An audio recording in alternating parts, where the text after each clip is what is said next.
बाबलू, पिंटू और टिंकू पक्के वाले दोस्त थे। बचपन से ही ये तीनों एक दूसरे के साथ थे, हर सुख दुख में साथ निभाते थे। वो एक छोटे से शहर में रहते थे। उनके बड़े बड़े सपने थे। हर दिन वो अपने सपनों के बारे में बातें करते थे और उन सपनों को पूरा करने के लिए योजनाएं बनाते थे। मुझे एकदम शानदार वाली कार चाहिए, एक ऐसी कार जो सबकी नजरें खींच ले। मुझे एक बड़ा सा हाउस चाहिए, एक ऐसा घर जिसमें हर सुविधा हो और जिसमें मैं अपने परिवार के साथ आराम से रह सकूं। मुझे तो बस एक गर्लफ्रेंड चाहिए, एक ऐसी लड़की जो मुझे समझे और मेरे साथ हर पल बिताए। वो तीनों कंगाल होकर परेशान हो चुके थे। उनके पास पैसे नहीं थे, लेकिन उनके सपने बहुत बड़े थे। वो अमीर और मशहूर बनना चाहते थे। उनके सपनों में वो खुद को बड़े बड़े लोगों के बीच देखते थे। ये तीनों दोस्त अपनी मूर्खतापूर्ण हरकतों के लिए जाने जाते थे। उनकी हरकतें अक्सर लोगों को हंसा देती थीं। हमेशा किसी न किसी मुसीबत में फंसे रहते थे, कभी पैसे की तंगी, कभी किसी और समस्या में। पर वो हमेशा एक दूसरे का साथ निभाते थे। चाहे कैसी भी परिस्थिति हो, वो एक दूसरे का हाथ कभी नहीं छोड़ते थे। वो तीनों एकदम चिपके रहते थे, जैसे समोसे में आलू। उनकी दोस्ती की मिसाल पूरे शहर में दी जाती थी। वो अक्सर मिलकर अपने भविष्य की योजनाएं बनाते थे। उनके सपनों की उड़ान बहुत ऊंची थी। वो जानते थे कि अपने सपनों को पूरा करने के लिए उन्हें कड़ी मेहनत करनी होगी, और वो इसके लिए तैयार थे। जब भी उन्हें कोई छोटी सी भी सफलता मिलती, वो उसे बड़े धूमधाम से मनाते थे। उनके लिए हर छोटी खुशी बड़ी थी। उन्हें यकीन था कि एक दिन उनके सपने जरूर पूरे होंगे, और उस दिन वो अपने छोटे से शहर से निकलकर दुनिया में नाम कमाएंगे। बाबलू, पिंटू और टिंकू अपने अड्डे पर बैठे थे। ये अड्डा था एक बरगद के पेड़ के नीचे वाली चाय की टपरी। गर्मा गर्म चाय की चुस्कियां लेते हुए वो अपने भविष्य पर चर्चा कर रहे थे। यार, हमें कुछ बड़ा करना होगा, कुछ ऐसा जिससे हम अमीर बन जाएं। वो फिर से अपनी अपनी चाय में खो गए, सोच में पड़े हुए। S3 media, friends looking thoughtful, people pondering over T. पर क्या? अचानक पास के टेलीविजन पर एक खबर ने उनका ध्यान खींचा। खबर एक सफल बैंक डकैती के बारे में थी। लुटेरे पैसों से भरे बैग लेकर फरार हो गए थे। बाबलू की आंखें चौड़ी हो गईं। यही है, उसने अपनी चाय की प्याली मेज पर पटकते हुए कहा। पिंटू और टिंकू उसकी तरफ देखने लगे। दोनों उलझन में थे। हम बैंक लूटेंगे, बाबलू ने ऐलान किया। उसके चेहरे पर एक शरारती मुस्कान फैल गई। तीनों दोस्त आपस में सिर जोड़कर बैठ गए। वो फुसफुसाते हुए अपनी बड़ी डकैती की योजना बनाने लगे। उन्होंने इसे नाम दिया ऑपरेशन जल्दी अमीर बनो। मैं डरावना वाला बनूंगा। बाबलू सबसे लंबा होने के कारण डरावना वाला बनेगा। और मैं ध्यान भटकाने वाला। पिंटू अपनी ऊंची आवाज के साथ ध्यान भटकाने वाला बनेगा। और टिंकू, हाँ, वो निगरानी रखेगा। ये तो मजेदार होने वाला है, टिंकू ने फुसफुसाते हुए कहा। उसकी आंखें उत्साह से चमक रही थीं। भाग 5, रोल प्ले। काम बांटो और हुनर दिखाओ। उन्होंने अगले कुछ दिन सामान इकट्ठा करने में बिताए। मुझे एक टॉय गन मिल गई। और मैंने हैलोवीन के कुछ पुराने मास्क उठा लिए हैं। टिंकू, अरे वो तो रास्ता भटक गया और स्मोक बॉम्ब्स की जगह प्याज की थैली लेकर वापस आया। प्याज? हम प्याज का क्या करेंगे? वो सेल पर मिल रहे थे।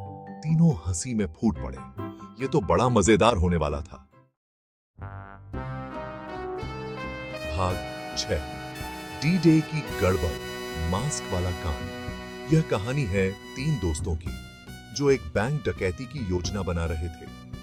डकैती का दिन आ गया। सब कुछ तैयार था, या कम से कम उन्हें ऐसा लगा। ये तो गुलाबी रंग का बनी मास्क निकला। अरे यार, ये तो बच्चों के लिए होता है। पिंटू के पास एक क्लाउन मास्क था, पर वो फटा हुआ था। उसने सोचा कि शायद ये डरावना लगेगा, लेकिन वो खुद ही हंसने लगा। अरे ये तो टूट रहा है, अब क्या करेंगे? ये तो बिल्कुल भी काम का नहीं है। टिंकू को अपना मास्क नहीं मिला, तो उसने आंखों में छेद करके एक पेपर बैग पहन लिया। उसने सोचा कि ये एक अच्छा समाधान है। ये ठीक है, क्या मैं डरावना लग रहा हूं? वो बैंक डकैती से ज्यादा कॉस्ट्यूम पार्टी में जाने के लिए तैयार लग रहे थे। उनके कपड़े और मास्क बिल्कुल भी मेल नहीं खा रहे थे। वो बैंक के बाहर खड़े थे। उनके दिल जोर जोर से धड़क रहे थे। हर किसी के चेहरे पर चिंता और घबराहट साफ दिख रही थी। तैयार? क्या हम सच में ये करने जा रहे हैं? बाबलू ने फुसफुसाते हुए कहा। डरावना बनने की कोशिश कर रहा था, लेकिन उसकी आवाज में डर साफ झलक रहा था। क्या ये डकैती सफल होगी या ये मास्क वाला कांड उनकी योजना को बर्बाद कर देगा? भाग 7, गलत दरवाजा, बदबूदार प्लान। उन्होंने बैंक के दरवाजे धकेले और अंदर घुस गए, पर गलती से उन्होंने गलत दरवाजा चुन लिया था। वो बैंक के किचन में घुस गए। हैरान रसोइये उन्हें उलझन से घूर रहे थे। फुसफुसाते हुए, गलत दरवाजा है भाई। टिंकू ने फुसफुसाते हुए कहा, मुख्य बैंकिंग हॉल की ओर इशारा करते हुए। वो जल्दी से सही दरवाजे की तरफ चल दिए, अपने पीछे हंसी की गूंज छोड़ते हुए। भाग 8, बबल ट्रबल टॉय गन का फियास्को। आखिरकार वो मुख्य हॉल में पहुंच गए। बाबलू ने अपनी टॉय गन तान दी, जिसे दुर्भाग्य से वो लोड करना भूल गया था। ये डकैती है। पिंटू चिल्लाया, पर उसकी आवाज फट गई और वो डरे हुए बिल्ली के बच्चे जैसा लग रहा था। टिंकू घबराहट में ठोकर खाकर एक सुरक्षा गार्ड के पैरों पर जा गिरा। सुरक्षा गार्ड, एक बूढ़ा आदमी, बस मुस्कुराया और टिंकू के सिर पर हाथ फेरा। भाग 9, बैंक में हंसी, आंखों में आंसू। बाबलू ने अपनी आखिरी कोशिश में अपनी टॉय गन का ट्रिगर दबा दिया, पर एक तेज धमाके की बजाय उसमें से रंग बिरंगे बुलबुले निकलने लगे। बैंक के ग्राहक डरने की बजाय हंसी में फूट पड़े। वो डरने से ज्यादा मनोरंजन कर रहे थे। बैंक टेलर, एक खुशमिजाज दिखने वाली महिला ने उन्हें लॉलीपॉप्स तक दे दिए। बाबलू, पिंटू और टिंकू एक दूसरे को देखने लगे, उनके कंधे हार कर झुक गए।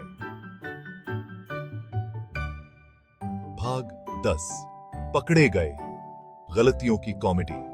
तभी पुलिस आ गई। उन्हें बैंक में 3 संदिग्ध दिखने वाले जोकरों द्वारा हंगामा करने की सूचना मिली थी। ये जोकर न केवल अजीब कपड़े पहने हुए थे, बल्कि उनके चेहरे पर पेंट भी था, जिससे वे और भी संदिग्ध लग रहे थे।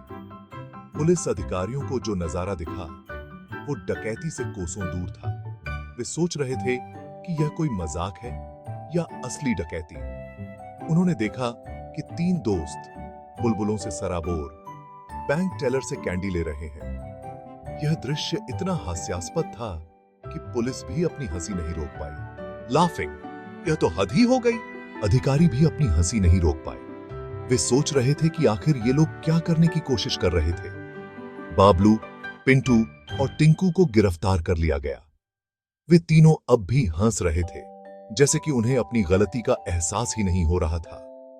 जैसे ही उन्हें बाहर ले जाया जा रहा था, वे बैंक के अंदर से हंसी की गूंज सुन सकते थे। बैंक के कर्मचारी और ग्राहक अब भी इस हास्यास्पद घटना पर हंस रहे थे। उनका ऑपरेशन जल्दी अमीर बनो और सेशन बमुईब की है सी का पात्र बनो में बदल गया था। वे सोच रहे थे कि यह दिन उनके जीवन का सबसे बड़ा दिन होगा, लेकिन यह उनके लिए सबसे बड़ा मजाक बन गया। वो तीनों बेवकूफ थे, पर हां, उनके पास सुनाने के लिए एक मजेदार कहानी जरूर थी। अब वे सोच रहे थे कि अगली बार कुछ और सोचेंगे, लेकिन इस बार वे हंसी का पात्र बन गए थे। यह घटना उनके जीवन की सबसे हास्यास्पद घटना बन गई।